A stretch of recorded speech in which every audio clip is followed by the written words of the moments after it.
تو اپنے لیے تو ہر کوئی جیتا ہے، لیکن کچھ لوگ جو ہے وہ دوسروں کے لیے جیتے ہیں۔ حقیقت یہ ہے کہ ابو بن آدم ایک بہت بڑے بزرگ تھے، اور ایک رات ان کی آنکھ کھلتی ہے تو فرشتہ نظر آتا ہے کمرے میں بیٹھا ہوا، اور وہ کچھ لکھ رہا ہے، کتاب میں تحریر کر رہا ہے۔ وہ پوچھتے ہیں کہ کیا لکھ رہے ہو؟ تو کہتے ہیں کہ میں ان لوگوں کے نام تحریر کر رہا ہوں جن کو اللہ تعالیٰ جو ہے، جو اللہ کو پیار کرنے والے لوگ ہیں۔ تو بڑے جو ہے وہ انکوزیٹو ہو جاتے ہیں، کہتے ہیں کہ کیا اس میں میرا نام ہے؟ فرشتہ لسٹ دیکھتا ہے، کہتا ہے نہیں، اس میں آپ کا نام نہیں ہے۔ بڑا جو ہے افسردہ بھی ہو جاتے ہیں، روتے ہیں اور رشک کرتے ہیں کہ میرے سے بھی زیادہ لوگ ہیں جو اللہ کو پیار کرنے والے ہیں اس دنیا کے اندر۔ اگلے دن پھر اسی طرح ہوتا ہے، فرشتہ بیٹھا ہوتا ہے، اٹھتے ہیں لیکن کوئی سوال نہیں پوچھتے۔ فرشتہ پوچھتا ہے آج سوال نہیں پوچھو گے ابو بن آدم؟ تو کہا کہ نہیں، میرا تو نام جو تھا وہ کل نہیں تھا، لیکن بہرحال آپ بتائیں کہ آج کیا لکھ رہے ہیں؟ تو کہا آج میں ان لوگوں کے نام لکھ رہا ہوں جن کو اللہ پیار کرتا ہے۔ تو کہا اور تمہیں مبارک ہو کہ تمہارا نام سر فہرست ہے، اس لیے کیونکہ تو اللہ کی مخلوق سے پیار کرتا ہے۔ تو اگر اللہ کی مخلوق سے پیار کریں تو یقیناً ہم ایک اچھے مسلمان، ایک اچھے پاکستانی بن سکتے ہیں۔ سیاست نے ہمیں نکما کر دیا، ورنہ آدمی ہم بھی بڑے کام کے تھے۔ مسئلہ یہ ہے کہ قوم کے اندر وہ سیاستدان جو قوم کے اندر نفرتیں اور تقسیم پھیلائے، میرا خیال ہے کہ ان کی کوئی گنجائش نہیں ہونی چاہیے۔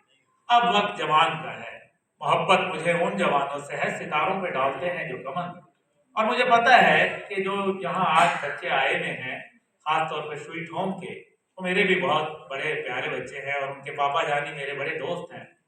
اس لیے میں سمجھتا ہوں کہ وہاں اگر کوئی جائے تو دیکھے کہ کتنا محنت سے ایک ادارہ چل رہا ہے۔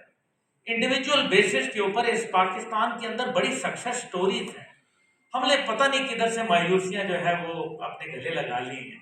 یہ پاکستان تھا، ابھی دنیا جو ہے وہ سوچ رہی تھی، ہم نے خلا کے اندر راکٹ بھیج دیا تھا، اور دنیا کے اندر جو ہے وہ لوگوں کو پتہ نہیں تھا، اور پاکستان جو ہے الحمدللہ ہر جو شعبہ زندگی تھا اس میں ترقی کر رہا تھا۔ پاکستان وہ ملک ہے جو 1974 تک 1974 تک جو ہے ایشین اکنامک ٹائگر تھا۔ ہماری اکانومی جو ہے وہ جاپان، کوریا اور چین سے بہتر ہوا کرتی تھی، بھارت تو ہمارے سامنے کوئی حیثیت ہی نہیں رکھتا تھا۔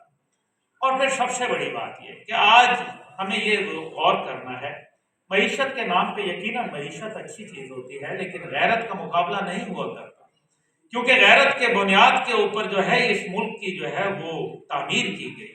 پاکستان جو تھا اس کے اندر شروع میں ہمارے پاس پیپر پن نہیں موجود ہوا کرتی تھی، بلکہ کانٹوں کے ذریعے پیپر کو اکٹھا کیا جاتا تھا، اور قائد اعظم فرمایا کرتے تھے کہ جن منسٹرز کو کافی یا چائے پینی ہے گھر سے پی کے آیا کریں، پاکستان کا پیسہ ان کے لیے عیاشیوں کے لیے نہیں ہے۔ یہ پاکستان اسی پاکستان میں ہوا۔ 1974 تک ہم لوگ اگر معیشت کے نام پر اگر ہم نے عزت کے سودے کرنے ہوتے تو پھر یہ بتائیے کہ جب پاکستان دو لفظ ہوا تب تو ہم ایک بہت مضبوط معاشی صورتحال میں تھے، پھر پاکستان کیوں دو ٹکڑے ہو گیا؟ اس کا مطلب ہے کہ جب آپ قوموں کے اندر تقسیم کا عمل پیدا کرتے ہیں، جو کہ فرعون کا کام ہوتا ہے، فرعون اللہ کی گدی کے اوپر بیٹھنے کی کوشش کرتا ہے نعوذ باللہ، اور ساتھ ہی ساتھ جو ہے وہ اللہ کے احکامات کو چیلنج کر کے اس کی قوم کے اندر تقسیم کا